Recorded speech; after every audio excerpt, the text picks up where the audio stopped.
गुरुकुल में आपका स्वागत है। आज का जो हमारा क्लास है वो है बहुपद के बारे में, जिसको आप पॉलिनोमियल्स भी बोलते हैं। बहुपद के बारे में एक चीज मैं बताना चाहूंगा, बहुपद जो है बहुत इंपॉर्टेंट कॉन्सेप्ट है और ये एक बेसिक कॉन्सेप्ट भी है। अगर आप बहुपद को समझते हैं तो आगे चल के जो मैथमेटिक्स है वो आपको और आसान लगने लगेगा, क्योंकि बहुपद से ही मिलके बहुत सारी चीजें हैं। आगे चल के आप जब समीकरण वाला चैप्टर को पढ़ेंगे उसमें भी इसको जब तक आप नहीं समझेंगे वो थोड़ा आपको अच्छा से कंफर्टेबल नहीं लगेगा, आपको थोड़ा कंफ्यूजन होने लगेगा। इसलिए जो है बहुपद को जानना बहुत जरूरी है। और बहुपद जो है आपका 9th क्लास में भी है और 10th क्लास में भी है। तो हम जो है आज का जो हमारा लेक्चर है वो दोनों क्लास के स्टूडेंट के लिए भी है, 9th क्लास के लिए भी और 10th, क्योंकि आज हम पूरा का पूरा बहुपद के बेसिक कॉन्सेप्ट के बारे में बात करेंगे। तो इसलिए ये जो है दोनों क्लास के लिए बहुत ज्यादा यूजफुल है। तो आइए शुरू करते हैं। सबसे पहले तो हमको यह जानना पड़ेगा कि बहुपद किसे कहते हैं या बहुपद क्या होता है ना। तो बहुपद अगर आप इसके नाम में भी अगर जाएंगे तो आप ऐसा कुछ सेंस निकाल सकते हैं। बहु का मतलब होता है बहुत सारा और पद का मतलब आप जानते हैं पद। उसी प्रकार इंग्लिश का जो नाम है यहाँ पर भी देख लीजिए, ये पॉली का मतलब होता है मेनी और नॉमिनल्स का मतलब होता है टर्म्स। तो अगर इसके हिसाब से बस अगर हम जाने लगे तो बहुपद तो ऐसा होना चाहिए कि जिसमें बहुत सारे पद हो तो वो बहुपद है। तो क्या कोई बेसिक कॉन्सेप्ट है जिसके कारण हम जो है बहुपद को अच्छे से पहचान पाए? क्या कोई ऐसा ट्रिक है, क्या कोई ऐसा लॉजिक है, क्या कोई ऐसा बेसिक कॉन्सेप्ट है जिसके कारण हम बहुपद को आसानी से पहचान पाए? क्योंकि अगर हम ये सेंस लगाएं कि बहुत सारा पद है तभी बहुपद होगा तो ऐसे में आप जो है मिस्टेक कर सकते हैं। तो इसलिए बहुपद के बारे में एक चीज कहा जाता है जो सबसे बेसिक है उसका, कि ऐसा बीजीय व्यंजक जिसमें अक्षर संख्याओं की खातिर पूर्ण संख्या होती है बहुपद कहलाती है। मतलब बीजीय व्यंजक जो है आप पहले की कक्षाओं में पढ़ चुके हैं, अब हम लोग जो है उसके आगे का पढ़ रहे हैं। तो बीजीय व्यंजक, और उसमें भी कोई ऐसा टाइप का बीजीय व्यंजक जिसमें जो अक्षर संख्याएं हैं, या फिर ऐसा बोल सकते हैं कि जो चर राशि जो हैं उनके जो घात हैं वो क्या होना चाहिए? पूर्ण संख्या होना चाहिए। इसके पहले के वीडियो में हमने जो है पूर्ण संख्याओं के बारे में इसीलिए बात किया था ताकि वो आगे चल के यूज होने वाला है। तो अब आप देख रहे हैं कि ऐसा बीजीय व्यंजक जिसमें अक्षर संख्याओं की घात या फिर जो है चर राशि की जो घात है वो क्या होना चाहिए? पूर्ण संख्या होना चाहिए। तब हम उसको क्या बोलते हैं? बहुपद बोलते हैं। तो ये हमारा मेन जो है क्या कि पूर्ण संख्या होनी चाहिए, पूर्ण संख्या। और पूर्ण संख्या के बारे में क्या बात किए थे कि नंबर जो है 0, 1, 2, 3 ये सब हमारे क्या है? पूर्ण संख्या है। मतलब 0 से शुरू होगा और अनंत तक जाने वाला है, तो उसको हम लोग पूर्ण संख्या बोलते हैं। इसका मतलब ये है कि जो भी हम बीजीय व्यंजक हमको जो मिलेगा उसमें हम लोग यही देखेंगे कि उसमें जो चर राशि का घात है वो जो है 0 से अनंत तक के कोई भी संख्या है कि नहीं है उसके बीच का, है ना। तो यहाँ पर हमने कुछ एग्जांपल लिए हुए हैं बहुपद का, जैसे कि 3x एक बहुपद है। अगर आप इस कॉन्सेप्ट के हिसाब से जाए कि बहुत सारा पद होना चाहिए तो उस हिसाब से तो ये आपका बहुपद नहीं होगा, लेकिन ये बहुपद है। क्यों बहुपद है? अब देखिए, अब चर और अचर राशि के बारे में भी आपको बता दिया गया है। तो ये देखिए, ये आपका 3 जो है वो अचर राशि है और x जो है वो चर राशि है, जिसको आप अक्षर संख्या बोल रहे हैं वही। तो अब देखिए अक्षर संख्या, तो यहाँ पर घात कुछ नहीं दिख रहा है, इसका मतलब क्या है? यहाँ पर 1 है, कुछ नहीं रहता मतलब क्या होता है? 1। और 1 क्या है आपका? पूर्ण संख्या है। तो चर राशि की घात पूर्ण संख्या है, इसका मतलब ये 3x क्या है? बहुपद है। दूसरे एग्जांपल में आ जाते हैं, 2x प्लस 3y। अब देखिए इसमें भी आप देखिए यहाँ पर भी चर राशि क्या है? x और y, दो चर राशि आपको दिख रहे होंगे। तो इसके भी घात क्या है? कुछ नहीं मतलब क्या है? 1 और 1। तो ये भी क्या है? पूर्ण संख्या है 1 जो है, इसलिए ये 2x प्लस 3y एक बहुपद है। यस, नेक्स्ट एग्जांपल में आइए, xy। इसमें भी आपको जो है चर राशि का घात कितना दिख रहा है? 1 दिख रहा है, इसलिए ये भी क्या है? हमारा बहुपद है। यस, ये वाला देखिए, x की घात 3 minus 2x square plus 3x। अब ये एक बहुपद है कि नहीं है? तो अब इसमें तो आप बोलेंगे कि बहुत सारा पद है तो बहुपद तो है ही, लेकिन हमारा बेसिक कॉन्सेप्ट क्या होता है? बेसिक कॉन्सेप्ट चर राशि का घात पूर्ण संख्या होना चाहिए। देखिए चर राशि की घात क्या क्या है हमारे पास? यहाँ पर चर राशि का घात है 3, यहाँ पर है 2 और यहाँ पर कुछ नहीं मतलब क्या है? फिर से 1 है। तो 3, 2 और 1 ये सब क्या है? हमारे पूर्ण संख्या है। तो चर राशि की घात पूर्ण संख्या है, इसलिए ये x³ minus 2x square plus 3x ये बहुपद है। तो आपने क्या जाना? आपने ये जाना कि चर राशि का घात पूर्ण संख्या है किसी बीजीय व्यंजक में, तब हम उसको क्या बोलते हैं? बहुपद बोलते हैं। तो यहाँ पर हम लोग कुछ एग्जाम्पल लिए हैं ताकि आप बहुपदों को अच्छे से पहचान पाएं कि वो बहुपद है या नहीं है। तो क्या क्राइटेरिया होना चाहिए वो हमने यहाँ पर बात किया। बहुपद को अगर पहचानना है तो आप कैसे पहचानेंगे उसके बारे में हमने यहाँ पर बात किया। यहाँ पर हम कुछ एग्जाम्पल्स देखेंगे, इसमें आपको ये चीजें जो है और बहुत अच्छे से क्लियर हो जाएगा। ओके, देखिए पहला एग्जाम्पल हम लोग ले लेते हैं x प्लस 1/x। अब ये बहुपद है कि नहीं है, तो अब इसको हम लोग थोड़ा सा अच्छे से देखते हैं कि x प्लस 1/x जो है बहुपद है कि नहीं है। तो यहाँ पर चर राशि क्या है हमारा x और x, तो चर राशि के घात को देखने की कोशिश करते हैं कि क्या है। तो यहाँ पर घात कुछ नहीं है, इसका मतलब क्या है, एक है। अब उसके बाद देखिए यहाँ पर चर राशि का घात कुछ नहीं है, मतलब क्या है, एक है। तो आप बोल देंगे कि ये एक बहुपद है। नो, यहीं पर आप क्या करते हैं, गलती करते हैं, क्योंकि आपको पता है कि अगर ये 1/x है तो इसी को हम लोग क्या लिख सकते हैं, ये x जब ऊपर जाता है तो घातांक के नियम से, चूंकि यहाँ x का घात यहाँ तो प्लस में है, लेकिन हम इसको सिंप्लीफाई करेंगे तो ये क्या हो जाएगा, x की घात माइनस में 1। और ये जो माइनस में जो 1 है वो पूर्ण संख्या नहीं है, इसलिए ये पूरा का पूरा x प्लस 1/x बहुपद नहीं है। तो आपको थोड़ा सिंप्लीफाई करके देखना पड़ता है, जैसा दिख रहा है वैसा ही हो ये जरूरी नहीं है। आपको सोचना पड़ेगा कि क्या हम थोड़ा बहुत सिंप्लीफाई कर सकते हैं। तो यहाँ पर हमने देखा कि x तो नीचे में है, हर बोलते हैं इसको, ये अंश होता है और ये क्या होता है, हर। तो जब हम हर से अंश में ले जाते हैं तो उसका चिन्ह क्या हो जाता है, परिवर्तित हो जाता है घातांक के नियम से। आप 9th क्लास में पढ़ चुके हैं। ओके, तो इस हिसाब से तो ये बहुपद नहीं है। दूसरा एग्जाम्पल में आ जाते हैं। अब दूसरा एग्जाम्पल क्या है, y² माइनस प्लस y की पावर 1/2 प्लस 3। अब ये हमारा दूसरा एग्जाम्पल है। इसमें भी हम लोग देखते हैं कि चर राशि के घात क्या क्या है। तो ये जो y है यहाँ पर आपको जो है चर राशि का घात क्या दिख रहा है, 2। अब यहाँ पर देखिए 1/2।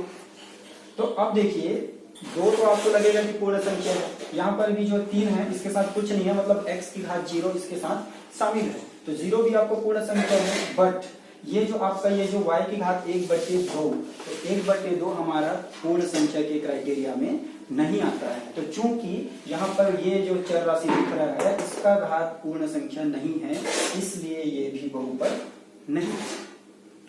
तीसरे एग्जाम्पल के बारे में बात करिए। अब तीसरा एग्जाम्पल तो पहले जैसा है, आपको समझ में आ जाएगा, 3x की पावर -1। अब चर राशि की घात -1 आ गया।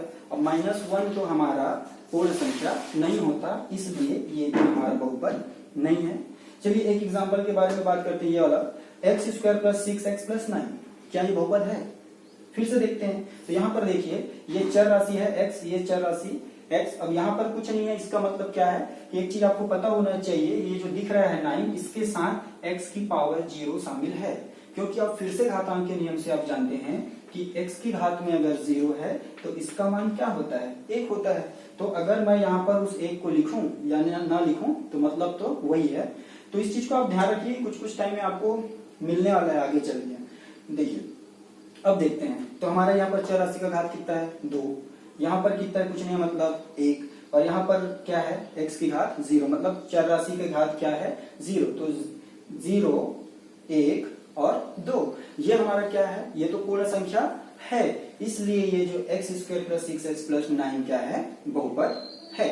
उसी प्रकार एक और एग्जांपल ले लेते हैं हम लोग, x² + 5x, क्या ये बहुपद है? फिर से देखिए चर राशि की घात क्या है, 2। यहाँ पर चर राशि की घात क्या है, 1। 2 और ये 1, ये दोनों के दोनों क्या है, पूर्ण संख्याएं है, इसलिए ये एक बहुपद है।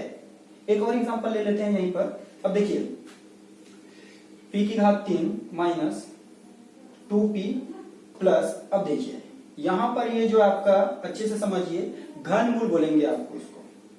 जब सिर्फ वर्गमूल का चिन्ह लगा रहता है तो आप इसको वर्गमूल p पढ़ते हैं, लेकिन यहाँ पर वर्गमूल में छोटा सा यहाँ पर लिखा है 3, इसका मतलब होता है कि ये क्या है, घन।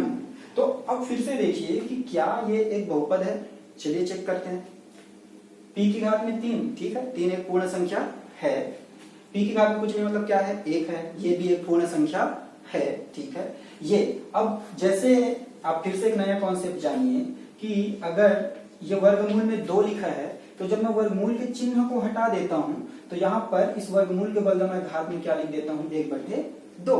उसी प्रकार यहाँ पर आपको जो है क्या दिख रहा है, मान लीजिए यहाँ पर दिख रहा है घनमूल। तो घनमूल दिख रहा है, इसका मतलब क्या है, इसी को मैं क्या लिख सकता हूँ, घनमूल के चिन्ह को हटा दिया और इसके बदले में क्या लिख सकता हूँ, 1/3। तो ये जो है आपको घनमूल में जो p दिख रहा है वो तो एक्चुअल में p की घात क्या हो जाएगा, 1/3, और 1/3 हमारा जो है पूर्ण संख्या नहीं है। तो अब हम बात करेंगे पदों की संख्या के आधार पर बहुपद का नाम। इसका मतलब यह है कि अब हम लोग बहुपद का जो है नामकरण करने वाले हैं, है ना, नामकरण संस्कार करते हैं इसका बहुपद का, या फिर आप कुछ ऐसा समझ लीजिए कि बहुपदों का वर्गीकरण। आप दोनों तरीके से समझ सकते हैं कि बहुपदों का वर्गीकरण या फिर नामकरण, कि भाई अब बहुपद तो है ठीक है, लेकिन क्या इसमें भी अलग अलग कैटेगरी है या फिर अलग अलग इसकी पहचान है, तो उसके बारे में हम लोग बात करेंगे। तो हम लोग यहाँ पर 2 प्रकार से बहुपदों को हम लोग उसका नामकरण करते हैं। तो पहला जो हमारा जो आधार है वो क्या है, हमारा पदों की संख्या के आधार पर, पदों की संख्या के आधार पर जो है बहुपदों को अलग अलग नाम से हम लोग जानते हैं। तो सबसे पहले हम कि पदों की संख्या के आधार पर क्या क्या नाम हो सकते हैं, उसमें आने से पहले मैं आपको ये बताना चाहूंगा कि पदों की संख्या हमेशा प्लस और माइनस चिन्ह के द्वारा ही जो है निर्धारित किया जाता है। मतलब हमेशा जब भी आप पदों की संख्या को आप निर्धारित करेंगे तो वहां पर प्लस या माइनस चिन्ह होना चाहिए। मतलब जितने भी पद हैं उन पदों के बीच में प्लस और माइनस चिन्ह है, तभी आप क्या करेंगे, उसको अलग अलग पद बोलेंगे। गुणा और भाग का अगर चिन्ह है, मल्टीप्लाई और डिवीजन, ये दोनों साइन अगर है तो वहां पर आप उसको अलग अलग पद नहीं गिन सकते। तो हमेशा याद रखिए कि पदों की संख्या का जो निर्धारण है वो प्लस और माइनस या फिर जोड़ना और घटाना का जो चिन्ह होता है उसी से ये क्या होता है, निर्धारित होता है। चलिए, तो अब हम लोग बात करते हैं कि कौन कौन से प्रकार हो सकते हैं। तो पहला होता है एक पदी बहुपद। अब नाम में ही क्लियर है, एक पदी, तो कितना पद होना चाहिए, एक पद होना चाहिए। तो ये देखिए 3y, तो ये 3y जो है एक पदी बहुपद का उदाहरण है। अब अगर आपको ये लग रहा होगा कि सर इसमें तो दो नंबर दिख रहे हैं, तो अब 2 नंबर दिख रहे हैं, लेकिन हमने क्या कहा, 3 और y क्या है, गुणा के रूप में है, और गुणा से हमारा पदों की संख्या का निर्धारण नहीं होता है। तो इसलिए इस पूरा को 3y को हम लोग एक ही पद मान के चलेंगे। तो ये हमारा एक पदीय बहुपद हो गया। दूसरा जो है वो होता है हमारा द्विपदीय बहुपद। अब द्विपदीय बहुपद में हम लोग देखते हैं कि ये देखिए द्विपदीय बहुपद में क्या होगा, फिर से द्वि मतलब क्या, 2, तो कितने पद होने चाहिए, 2। चलिए देखते हैं 2 पद है कि नहीं। देखिए x² प्लस 3x, ये यहाँ पर ध्यान दीजिए, ये प्लस का चिन्ह आ गया, ये 2 पद हैं और इन दोनों पदों के बीच में प्लस का चिन्ह आ गया। तो हमने क्या बोला, पदों की संख्या का निर्धारण प्लस और माइनस चिन्ह के द्वारा होगा। तो यहाँ पर क्या आ गया, प्लस आ गया, तो इसलिए ये एक अलग पद हुआ और ये एक अलग पद हुआ। तो एक और एक कितना हो गया, 2 पद हो गए। तो ये हमारा द्विपदी बहुपद है। अब हम लोग ऐसे ही 3 पद है तो त्रिपदी बोल सकते हैं, 4 पद हैं तो 4 पदी बहुपद बोल सकते हैं। जैसे कि 4 पदी बहुपद में हम लोग उदाहरण ले रहे हैं, इसमें सब चीज शामिल हो गया। देखिए ये m की घात 3 minus 2m² plus 9m plus 1। अब देखिए यहाँ पर m की घात 3 दिख रहा है, इसके बाद माइनस का चिन्ह है। इसका मतलब ये है कि माइनस चिन्ह के बाद कोई भी एक नया चीज आ गया, मतलब वो एक अलग पद हो जाएगा। तो ये 2m², फिर से 2m² के बाद आपको फिर से धन का चिन्ह दिख गया। इसका मतलब ये है कि यहाँ पर फिर से एक अलग पद उसमें ऐड हो रहा है। फिर 9m आ गया, फिर से आपको प्लस का चिन्ह दिख रहा है, उसके बाद 1 है। इसका मतलब ये है कि फिर से एक अलग पद आ गया। तो हम देख रहे हैं कि प्लस और माइनस चिन्ह अगर बीच में लगा है तो आप काउंट बस करते जाइए कि 1 2 3 4। कब ऐसा करेंगे, जब बीच में प्लस और माइनस का चिन्ह है तभी करेंगे। यहाँ पर मल्टीप्लाई और डिवीजन, गुणा और भाग का चिन्ह है तो नहीं कर सकते। तो यह है हमारा 4 पदी बहुपद का उदाहरण। फिर से काम करते हैं, यहाँ पर कुछ हमारे बहुपद हैं। अब इन बहुपद में हम लोग क्या करते हैं, पहचानने का कोशिश करते हैं कि ये किस प्रकार के बहुपद हैं। मतलब किसके आधार पर, पदों की संख्या के आधार पर हम लोग इस बहुपद का क्या कर रहे हैं, नाम जानने का कोशिश कर रहे हैं। चलिए देखिए पहला उदाहरण 3x है। अब 3x में यहाँ पर कहीं पर प्लस माइनस करके कुछ और है क्या, नहीं है, तो इसलिए एक ही पद दिख रहा है, तो इसको हम लोग क्या बोलेंगे, एक पदी बहुपद बोलेंगे। दूसरा उदाहरण में आ जाइए, यहाँ पर देखिए 2x आ गया, फिर बीच में प्लस का चिन्ह, फिर से 3y, तो इन दोनों के बीच में प्लस का चिन्ह आ गया। इसका मतलब ये है कि ये एक अलग पद हुआ और ये एक अलग पद हुआ, तो ये क्या कहलाएगा, द्विपदी बहुपद कहलाएगा। उसी प्रकार इस वाले उदाहरण में आ जाइए, देखिए यहाँ पर xy, फिर अच्छा, फिर से आप कंफ्यूज नहीं होंगे कि ये एक्स वाई, तो ये दोनों तो गुणा में है, तो हम इसको दो पद नहीं गिनेंगे एक्स वाई को, एक ही पद गिनेंगे, क्योंकि एक्स और वाई दोनों जो है गुणा के रूप में है। तो ये एक्स वाई ठीक है, एक पद हो गया, लेकिन इसके बाद देखिए माइनस का चिन्ह आ गया। इसका मतलब ये है कि ये जो 4x है उसको अगला पद गिनेंगे, और फिर 4x के बाद जो है क्या है 35 है, तो इसको हम लोग क्या करेंगे तीसरा पद गिन देंगे। तो ये क्या हुआ, त्रिपदी बहुपद हुआ। इस वाले उदाहरण में आ जाइए, इसमें आप देखेंगे तो x बटे वाई जेड। अब x बटे वाई जेड है तो आपको लगेगा कि कई लोग कंफ्यूज ये हो जाते हैं कि इसको हम लोग जो है त्रिपदी बहुपद बोल देंगे, लेकिन क्या सच में ये त्रिपदी बहुपद है? नहीं है। यहाँ पर देखिए, ध्यान दीजिए, x, अब इसको अलग अलग आप लिखना चाहें तो ऐसे भी लिख सकते हैं कि ये x है और ये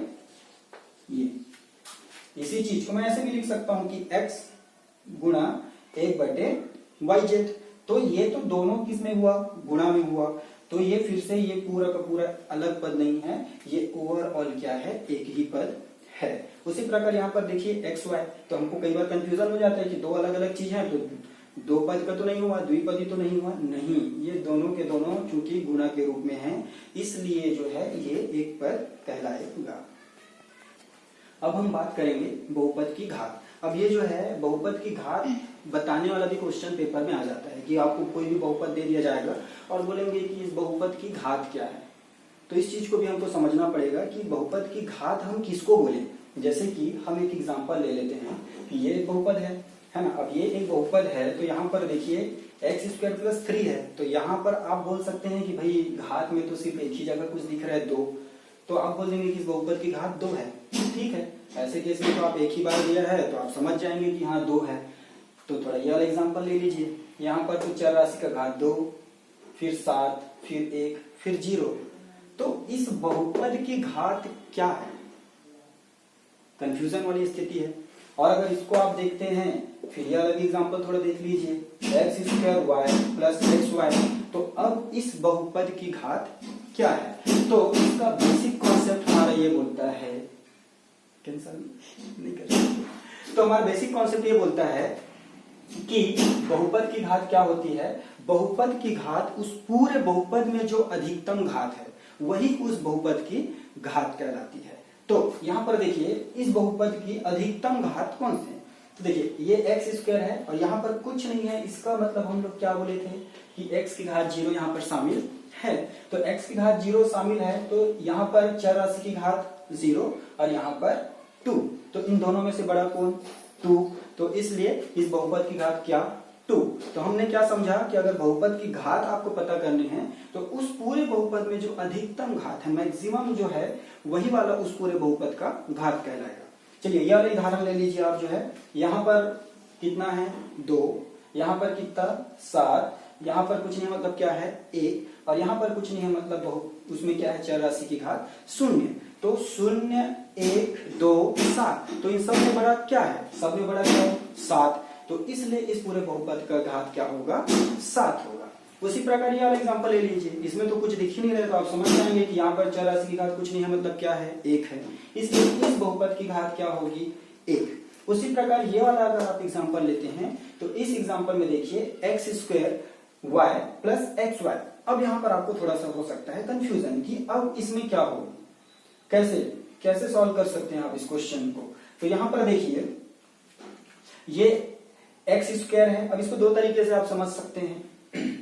इसमें इस पूरे में हम बहुपद की घात को क्या बोल रहे हैं 3 बोल रहे हैं, तो इस पूरे बहुपद में घात 3 कैसे हो जा रहा है, तो आप ध्यान दीजिए ये एक्स स्क्वायर है और इसका घात कितना है 2, लेकिन इसके साथ गुणा में क्या है y है और इसकी घात कितना है 1 है ना। तो यहाँ पर इस एक्स स्क्वायर में घात जो है वो दिख रहा है 2 और इस y का घात कितना है 1, और दोनों के दोनों चूंकि क्या है गुणा में है, इसलिए जब हम लोग गुणा में हैं तो इन दोनों घात को हम लोग क्या कर देंगे जोड़ देंगे, तो 2 और 1 क्या हो गया टोटल 3 हो गया इस वाले का।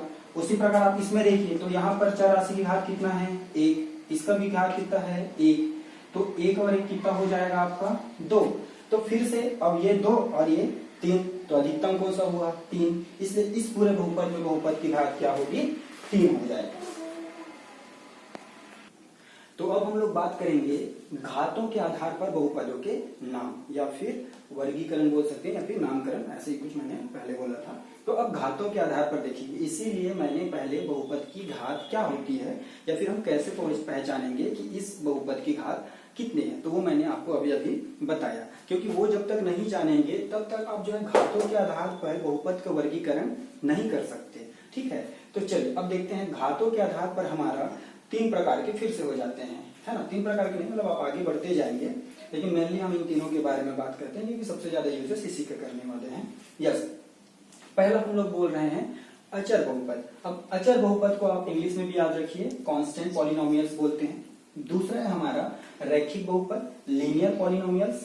अब तीसरा हम लोग ले रहे हैं यहाँ पर द्विघातीय, या फिर इसी को बोलते हैं वर्ग बहुपद, क्वाड्रेटिक पॉलिनोमियल्स। ओके, चलिए अब जानते हैं कि ये अचर बहुपद क्या है, रैखिक बहुपद क्या है, द्विघाती बहुपद क्या है। तो देखिए, नाम से फिर से क्लियर है। आप कभी भी कोई भी चीज पढ़ें, उसके नाम से आप थोड़ा सा लिंक करने का कोशिश करिए, उसके बारे में थोड़ा सोचने का कोशिश कीजिए। क्योंकि किसी भी चीज का अगर नामकरण किया गया है तो उसके कुछ कुछ गुण धर्म को देख के वैसा नाम रखा गया है। तो आपको सबसे पहले तो नाम से सोचना चाहिए। हर बार ऐसा जरूरी नहीं है कि आप नाम से ही सब कुछ अंदाजा लगा लें, लेकिन आप ऐसा अंदाजा लगा सकते हैं। अब देखिए, अचर बहुपद, अचर, आपको चर और अचर राशि के बारे में बता दिया गया है। तो अचर बहुपद है, इसका मतलब हम समझ सकते हैं कि ऐसा बहुपद जिसमें क्या होना चाहिए, चर राशि नहीं होना चाहिए। अचर बहुपद, तो चर राशि नहीं रहेगा, तभी तो आप उसको क्या बोलेंगे, अचर बहुपद। तो अचर बहुपद आप उसको बोलेंगे जिसमें चर राशि आपको दिखना ही नहीं चाहिए। ठीक है, अब देखिए 5 और ये 7, यहां कहीं पर भी है क्या चर राशि, यहां पर आपको कहीं पर भी नहीं दिख रहा है ना। हालांकि यहाँ पर चर राशि की घात क्या है, 0 इसके साथ है, लेकिन आपको दिख रहा है क्या, इसमें नहीं दिख रहा है। मतलब ये जो हम जो क्वेश्चन में जो एग्जांपल लिए हैं उसमें कहीं पर भी चर राशि डायरेक्टली आपको नहीं दिख रहा है। तो आपको सिर्फ क्या दिख रहे हैं, नंबर दिख रहे हैं, संख्याएं दिख रहे हैं। तो इसमें चर राशि शामिल नहीं है, इसीलिए हम इसको क्या बोलेंगे, अचर बहुपद बोलेंगे, लीनियर पॉलिनोमियल्स। ओके, तो ये तो आपको समझ में आ गया। ठीक है, अब दूसरा देखते हैं, रैखिक बहुपद किसको बोलते हैं।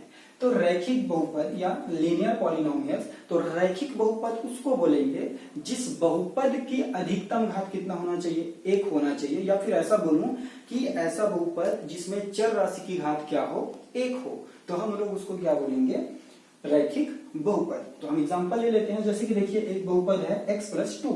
अब चर राशि की घात यहाँ पर अधिकतम कितना है, 1 है, इसलिए ये क्या होगा, रैखिक बहुपद होगा। उसी प्रकार ये दूसरा एग्जांपल इसी में देखिए y। अब ये y चर राशि है और इसकी अधिकतम घात कितना है, फिर से 1 है, तो ये भी हमारा क्या कहलाएगा, रैखिक बहुपद। इसका मतलब हम ये समझ गए हैं कि अगर कोई बहुपद दिया है और उस बहुपद की अधिकतम घात अगर 1 है तो उसको हम लोग किस कैटेगरी में रखेंगे, रैखिक बहुपद या लीनियर पॉलिनोमियल्स में। तीसरा कैटेगरी में आ जाते हैं, फिर से वही बात, द्विघातीय, द्वि मतलब 2, घात आप जानते ही हैं, द्विघातीय बहुपद या वर्ग बहुपद। फिर से नाम में ही क्लियर है कि ऐसा बहुपद जिसकी अधिकतम घात क्या होनी चाहिए, 2 होनी चाहिए। तो उस प्रकार के बहुपद को आप क्या बोलेंगे, द्विघातीय बहुपद या फिर वर्ग बहुपद बोलेंगे। अब जैसे देखिए ये पूरा कंबाइंड एग्जांपल है, अलग अलग एग्जांपल नहीं है। जैसे कि वर्गमूल 2 m² माइनस 3/2m माइनस 9, तो ये एक पूरा का पूरा बहुपद है। लेकिन अब हम इसको वर्ग बहुपद है कैसे बोल रहे हैं, तो देखिए इसमें चर राशि क्या है, m है, चर राशि की घात यहाँ पर क्या है, 2, यहाँ पर क्या है, 1, यहाँ पर कुछ नहीं, मतलब क्या है, 0 है, और इसका मतलब इन सब में बड़ा कौन हुआ, 2। तो इस पूरे बहुपद की घात क्या हुआ, 2, और चूंकि इस बहुपद की घात 2 है इसलिए इसको हम लोग किस कैटेगरी में रखेंगे, द्विघातीय बहुपद या फिर वर्ग बहुपद में। आप थोड़ा सा यहाँ पर कंफ्यूज मत होना कि सर यहाँ तो वर्गमूल 2 दिख रहा है, आप कैसे बोल रहे हैं कि ये जो है बहुपद है। पहली बात तो आपको बेसिक कॉन्सेप्ट को समझना पड़ेगा। हम लोग कई बार हड़बड़ी में यहीं पर ही गड़बड़ी करते हैं। जैसे कि आप थोड़ी देर पहले जब मैं समझा रहा था तो एक वर्गमूल वाला उदाहरण आया था, तो उसमें आपने देखा कि वर्गमूल लगा था तो हमने बोला कि 1/2, घनमूल लगा था तो 1/3, तो आपने बोला कि सर वो तो बहुपद नहीं है।